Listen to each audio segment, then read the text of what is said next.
Here at beautiful PPL Park in Chester, Pennsylvania, I'm Jay Alter alongside Marcus White. A thriller in the ACC semifinal. Syracuse wins this one 9-8 against North Carolina. And Marcus, these two teams just met 13 days ago. That was a high-scoring affair, 17-15, only 9-8 today. Syracuse comes out the victors. What was the biggest difference? I think the biggest difference from this game to last game was the play of Bobby Wardwell. He was much improved in this game. He talked about this week how he was working on stopping a lot of those low shots. They beat him there in that last game, and that seemed to be the book on him. But it was obvious he put in a lot of work in practice this week.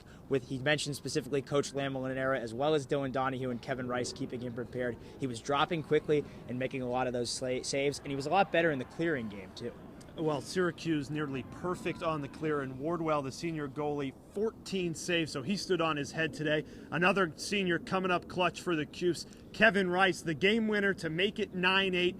Maybe not the best game for the Syracuse offense, but timely scoring from Rice. They were opportunistic when they needed to. They did a great job, too, holding on to the ball and setting the tone of the game early on. It seemed like they were really content to slow the game down and play on their own terms. They didn't want to get in a shootout. We saw what happened with North Carolina the last time these two teams played in a high-octane back-and-forth game. Syracuse offense, timely with their offense and doing a great job keeping the ball out of the sticks of North Carolina, and it helps, too, when you go nearly 67% at the faceoff X with Ben Williams. He's been steady all season long, continued that high performance today. Marcus, you chatted with Coach Desko after the game. What was he preaching after a great, gritty, tough victory today? He talked about the improved play of Bobby Wardwell, and he also talked about the improved defense. Last time Syracuse played against North Carolina, they allowed 11 goals from North Carolina's top 4 scorers. Today, they only allowed 4, and they kept Jimmy Bitter off the score sheet. The defense was a lot better. He specifically shouted out Brandon Mullins and Jay McDermott for their individual defense.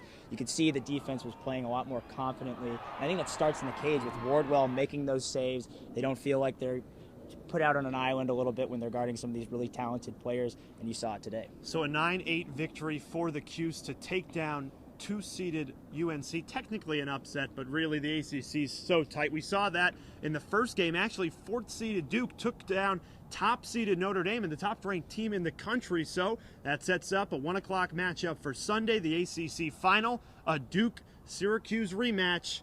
What can we expect, Marcus? I think we have to expect the unexpected. 2 matchups we probably didn't expect. This is the matchup I least expected to see going into the tournament final. But Duke was playing well coming into the tournament. Coach Desko said after the game they're playing some of the best lacrosse of their season. I don't expect another 19-7 one-sided affair between Syracuse and Duke. I mean, a 12-goal difference when these two last met in the Carrier Dome. It'll be a lot tighter come Sunday afternoon. Marcus White will have you covered with all the action you need, our loyal beat reporter all season long. You can follow along for live updates on the Twitter page that Marcus will be running at CitrusTV Sports.